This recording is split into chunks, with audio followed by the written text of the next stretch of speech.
Hello, happy Monday, and welcome to CoinDesk TV. I'm Zach Seward. We got Christy Harkin and Will Foxley here in the 3 box. Welcome to 3 box, everybody. Good to see y'all.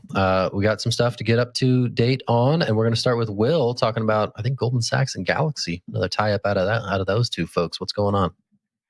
For sure. First, I just want to say hi. Hey, Christy. How you doing? Good to see you. Hey, nice to see you, Will. Zach, I see you all the time. Don't care that much. Sorry.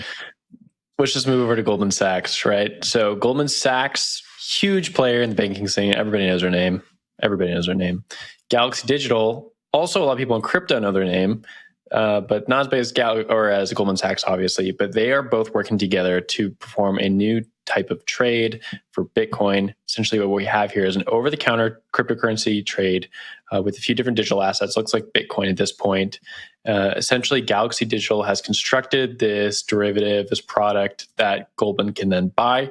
What this means, and it's a lot of like banking text, a lot of like weird information most people are not going to be familiar with, but for the most part, what this actually means is that a big bank like Goldman Sachs is getting into the crypto game, and they're using a crypto native firm to do it.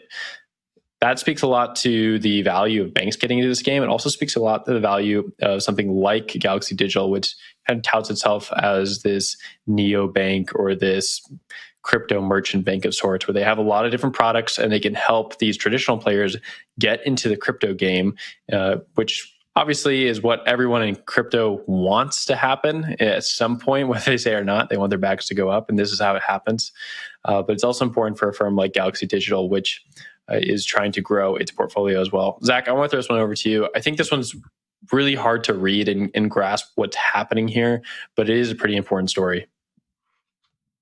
Yes, institutional crypto. It's here. It's not going away anytime soon.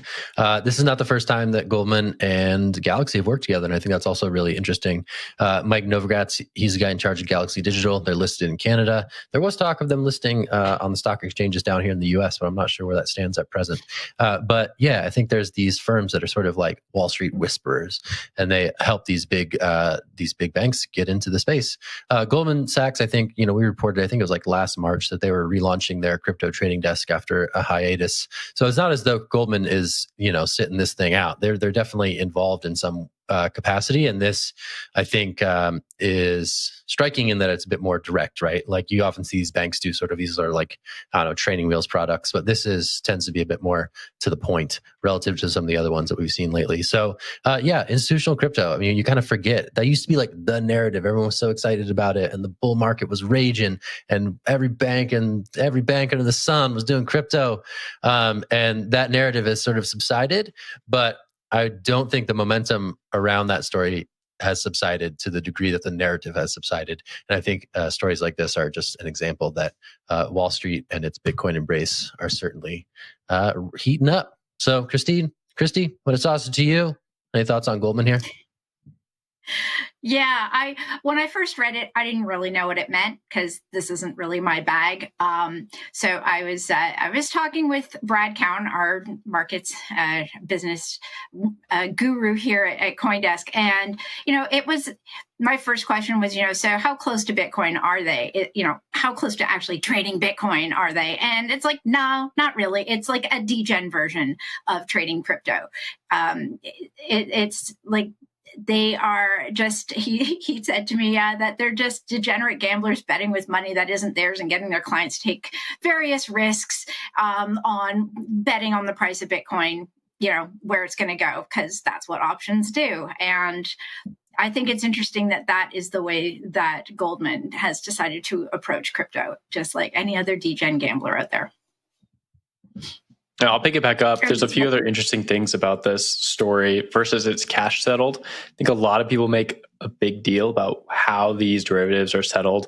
Typically, you can settle in kind or you can settle in cash. In kind means whatever underlying product or asset you're trading in, you settle in that itself.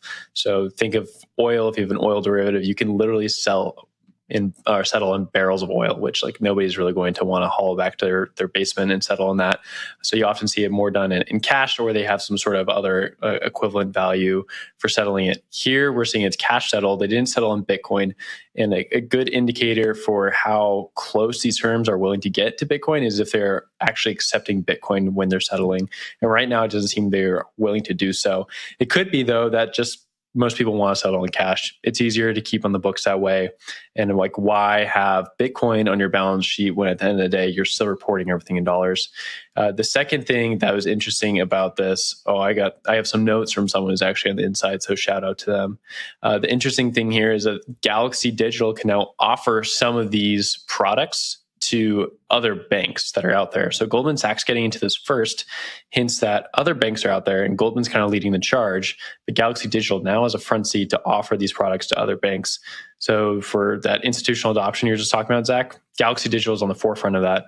And this is the same firm that, like it or not, had a lot of problems from 2019 and 2020, where they actually almost went under a few different times just because of some internal problems and because of the bear market catches a lot of people off guard, caught a lot of people flat-footed, especially that March 2020 crash. And now look at Galaxy Digital with this huge Goldman Sachs signing. Zach, I'll throw it over to you. Inside sources at the Galaxy team love that, Will. Thank you for working those sauces. We love to see it. Always. Galaxy's savvy crew over there. Shout out to the Galaxy gang. They're also working with Goldman Sachs on this Ethereum fund, right? We saw some documents, I think it was last month, right? This is not the first dance between Goldman Sachs and Galaxy. And I think it's super interesting, like if your reporting checks out there that Goldman's just the first of many that Galaxy could potentially work with on something like that, that's super notable. So interesting to see that could be the game plan that's taking shape here. But yeah, wild times in institutional crypto land, and there's still a lot of momentum around that conversation. All right, Christy, I'm tossing it to you for our next story of the day. All right. Well, this week, as we've mentioned on previous shows on CoinDesk TV, this week is mining week on CoinDesk, and we're going to have a whole whack of really amazing articles about mining, Bitcoin mining, Ethereum mining, other coin mining, anything that has to do with mining, whether that be the tech side, the data side, policy regulations, the environment, all the things that we talk about when we talk about mining. So you're going to want to check those out. And one of the bangers that came out today is a really amazing photo essay that was put together by Eliza Gritsky, Sandali Handagama, and Ayan Ashraf. And they went to a whole bunch of miners around the world, really, and got some great photos and talked to some people and got some really cool information. So what we're seeing here, we've got Oslo, Norway. So this is the Crypto Vault miner. It runs a 40 megawatt crypto mine in the suburbs. And what they had to do, because it gets a little noisy, is they actually had to put in $2 million worth of noise reduction, because you have a lot of fans going. It can get kind of noisy, but they also have taken down some of their old equipment, replaced it with new equipment, and they put out, like, that's a lot of that is a lot of energy of 40 megawatts, but they are, sourcing it from green energy as much as possible. And so that's just one of the mines that they went to. They also went to Sweden. This is a picture from Hive. This is a sprawling 6,000 square foot facility set up and this is cool. It used to be a military helicopter hangar, and now it has 15,000 mining rigs in it. So when our people visited it, the facility was being expanded further and will soon be home to upwards of 17,000 rigs and 120,000 graphic processing units, GPUs, that mines something other than Bitcoin. And a majority of the machines are pretty high-end miners. So we've got that one running in Sweden. Now, these are just a sampling of the photos in this photo essay. So, and a third one we're highlighting here, this is Bitfarms, Quebec in Canada. And they have 3 sites now in Quebec, Bitfarms does. This one, I believe, is from Cowansville. It's fully operational. The other two, which are being set up in Sherbrooke, are under construction. And the big attraction to Quebec was the really low power cost, so about 4 cents per kilowatt hour.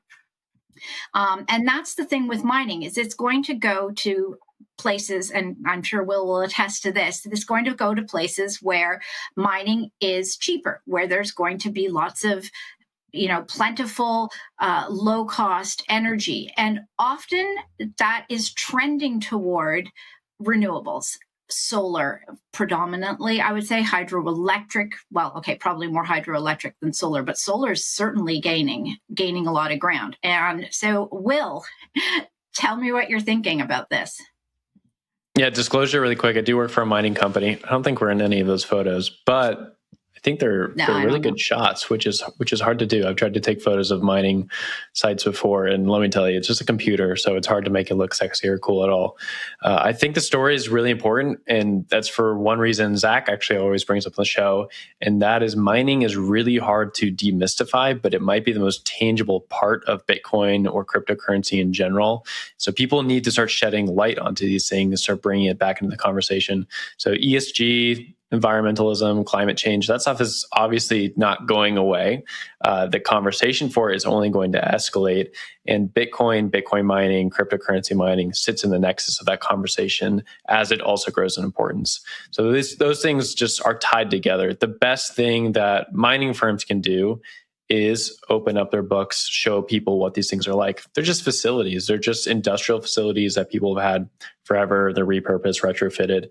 Bring in people, journalists, to allow this exposure really helps the industry writ large. This just isn't about Bitcoin mining. Bitcoin wouldn't operate without Bitcoin mining. You wouldn't be able to have that OTC trade that we just talked about on the last segment without Bitcoin mining. And so opening up the doors, showing people things like that, showing them images of it, really demystifies the space and allows people to get into it at a level they've never been able to before. The story I always like to tell is my dad, I've told for years, hey, you should get into Bitcoin, buy it. Wouldn't do it, refused to do it. And then I told him about Bitcoin mining, and he's like, oh, I can buy a miner, and it's physical, and I can earn Bitcoin that way. And he bought a Bitcoin miner. It wasn't that hard for him to take that next step. So in terms of just adoption, I think these sort of photo essays and these sort of multimedia packages really go a long way. Zach, I want to throw it over to you though for your take on this. You rarely see a photo essay on CoinDesk.com. So first of all, shout out to the cast of thousands who produced this one. We have multiple reporters in multiple different parts of the globe going around and taking photos. This is Bitcoin mining machine porn right here, folks. This is the food porn equivalent of Bitcoin mining. You're never going to see it as good as this. We got the whole gamut. Check out this piece.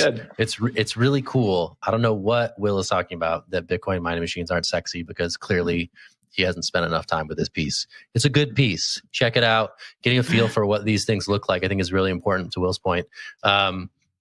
They take different shapes, different forms, but it is the global network that we talk about, sort of without understanding that there is this physical infrastructure supporting it. So it's cool to see, again, these facilities in different parts of the globe. Christy, anything else stand out to you from this or other mining packages?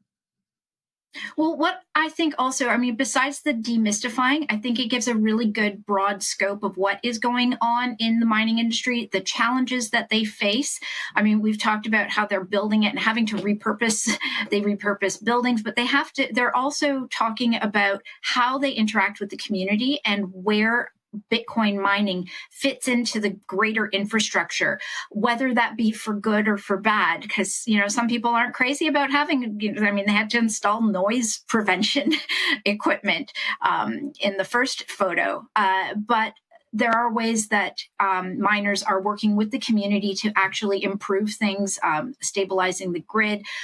These are all issues that get addressed. Like I said, this was just a taste of what's in that photo essay. There is a ton more. There are more miners that go to, more photos, more information. And a lot of that will be explored in further articles in the Mining Week package. So definitely take a look. I like the one where it's that the excess heat is drying the wood, is drying the lumber in an adjacent facility. How awesome is that? Who knew? Yeah, working with the lumberyard. That's amazing. No part of the buffalo going unused here. So that's good stuff. A lot of good content here. All right. My turn. One more thought? Will, do you want to say one more thing? Yeah, I want one more thought. Yeah. Hit me. I want a request for layer 2 at CoinDesk, which has just been putting out some awesome stuff. Sponsor a photojournalism piece going around like the Rust Belt or Midwest with all these mining spots, because there's a lot of stories out there about how mining is capturing all the like the old buildings that are not being used, retrofitting them, and also employing people who have been left behind more or less when the industrial age of the U.S. moved overseas.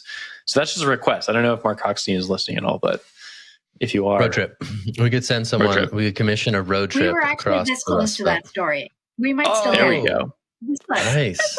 Let's do it. Good times. All right, let's shift back to the world of institutional crypto. My story is about a thing called the TIE. And the TIE is a data platform that brings in both token price information and news stories, other data that helps traders get that sweet alpha on which they can act. And the TIE, which has been around for a few years now, raised $9 million in a round that valued it at $100 million. But to me, this sort of speaks to the prize of becoming the Bloomberg terminal of the crypto world. This has been something that has been long desired, and I think the timing might finally be right for this service and others to step in and serve, again, the Galaxy Digitals, the Goldman Sachses, the JP Morgans of the world with fast, accurate information that, again, can serve traders similarly to how they're being served with existing products in the traditional market. So if we zoom out, this is a small funding round. More funding rounds may be in store. Who knows? But this one, just to me, is about that momentum around institutional crypto and the need for strong, reliable, fast data. And this outfit, the TIE, is stepping up in an attempt to provide that. So I'm going to toss this straight to Will. I don't know if you're familiar with the TIE service. One quick disclosure, we're paying customers of the TIE. We use their product called SigDev. It helps us surface things in the news flow. So shout out to them, and also just wanted to put that on the board. Do you have any thoughts about what this means to you, Will, seeing the TIE raise a little bit of money from some pretty impressive backers? I think we used them at Compass for a little bit, but we don't really do news, so there wasn't a huge fit. But I think from a newsroom's perspective, this product is awesome and it works well. So for those who don't know, Bloomberg Terminal is basically like a headline flasher. So the moment news happens and a writer can get behind a screen and a keyboard and put something up, trader somewhere else who subscribed to Bloomberg Terminal will get that information immediately, and then they can make an investment or a trade based on that information. So you go to any investment bank, you go to any trading desk around the world, whether it be Hong Kong, Chicago, New York, London, you're going to see Bloomberg Terminal being actively used in the traditional finance scene. They're really expensive, and so whoever figures out how to do this for crypto is going to make bonkers money, because there's a lot of money to be made in trades for crypto as well. And there's multiple different products out there that are competing for this today. It's integrating a lot of different things, which makes it very difficult. You have news, you have analysis, you have just like different spectrums of things like politics, economics, markets. And then you also have to bring in like a little bit of math and financial wonkery here that also makes it a little bit tough. So like putting this product together is very, very difficult. And there's a lot of people trying to do so. The TIE is the best product that I've seen or used to date in terms of like headline flashing. So it makes sense that they're getting this high of evaluation because people are going to start using and adopting it. I think the bigger question though for these types of products is, does Bloomberg Terminal just swoop back in, like purchase them, or maybe build a similar concept or design that doesn't matter if they're crypto only, Bloomberg Terminal has it, and then everybody purchase it? Just going back to that first story with the Goldman Sachs and the Galaxy Digital, are they going to purchase another product, or are they going to use Bloomberg Terminal, just wait for some sort of new crypto addendum into it? We've seen that Bloomberg on their news desk has been adding a lot of crypto journalists. So why wouldn't they do it for some of their terminal features? Christy, I want to throw this one over to you, then I'll get your take on the story. Well, I think what really struck me as sort of the interesting level, the interesting stuff for people who aren't into all of the, the surrounding situations, but just to understand what it does. As they point out, trying to make sense of the crypto sphere is hectic, and it is, as most things in crypto are, really decentralized. So there are Telegram channels, there's Discord, there's Twitter, there's news, then you've got like just your regular looking at, trading desks and whatever, and trying to coordinate that on your own is nuts. Like, you just can't do it. And I know that from our perspective as reporters, even trying to find news, having a consolidated platform where you can just look at everything as it happens and have it pop up is a huge time saver. And when it comes to making trades, time is money. You have to be first. You have to be fast on it before everything else. I mean, the bots are going to be there, but you've got to be there with eyes on it, and at least get right behind the bots. But I think that's what's really cool about it, and where if you're going to start looking into consolidating crypto information, that's a huge step because, as I say, crypto is still extremely decentralized in terms of information. So yeah, Zach? Yeah, it's going to be really interesting to see who kind of, rises to the challenge on this one. There are other services like Messari does a good job, in my opinion, of getting sort of like the governance proposal layer into there. They launched this thing, I think, called the Messari Governor a couple of months ago that compile some of the discussions that are happening at a protocol level. So there's different ways to crack this nut. And I think Tai is pursuing one, Messari is pursuing another. There are other outfits out there looking to provide, again, this one-stop shop for people who want to know what's going on and want to be able to act on it, whether that's a news service or, interestingly mentioned here, some of the foundations behind some pretty big layer ones. Ava Labs, an Ava Labs executive joined the board here. Avalanche has been using this service to get a read on the markets, I guess. It's interesting to see if that becomes a growing client segment of some of these services as well. And I think especially if you're investing in some of these protocols and you have a lot of these governance tokens, you need to be aware of the proposals that are going on and what's happening at that granular level as well. So some people are seeing, they're seeing the opportunity here. Some firms are definitely seeing the opportunity to provide this service, and they're seeing different answers to this vexing question of, to Christy's point, how do we get everything in that easy to handle terminal interface? And I think that's what this story ultimately is about. All right. I think we're going to wrap it there. I don't know if Control is ready for us to wrap, but you know what? I'm wrapping it. Boom. Just got the wrap. We're wrapping this thing. That's the hash for Monday. We'll be back tomorrow. I'm Zach Seward. That's Christy Harkin. That's Will Foxley. They're my co-hosts today. They're great. And hopefully we'll do it again soon. And I'm pointing this way. Sorry, I can't. I'm not smart. All right. Anyway, that's the end of the show. Smart. Thanks for watching CoinDesk TV today, and go check out those photos. A lot of great stuff coming out of Layer 2 today on Mining Week, so go check out that content if it's at all of interest to you. And thanks for sticking with us. We'll do it again tomorrow, shall we? All right. Okay. Bye. See you, everybody. See ya.